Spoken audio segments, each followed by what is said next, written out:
अमोल कोल्हेंवर केलेल्या टीकेची बिबट्यासमोर कोल्हेंना सोडू का असं मोठं विधान अजित पवारांनी केलं। त्यांच्या या विधानानंतर कुणाला कुठे सोडायचं हे तुमच्या हातात असतं असं उपस्थितांकडून सांगण्यात आलं।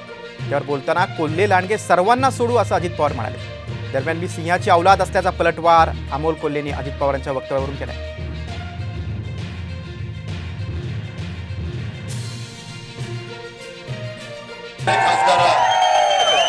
तू आता ज्याला नेता मानलं त्यांना दोष देणार आहे का?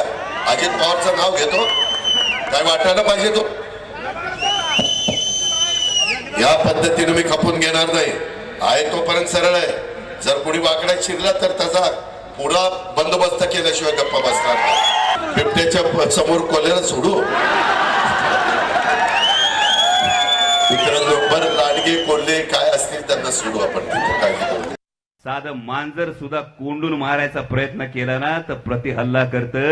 शिवसिंहाची औलाद आहे, थांबणार नाही। आता तर प्रचार सभा संपल्यानंतर अजून विधानसभा बाकी आहे, करारा जवाब मिळेल।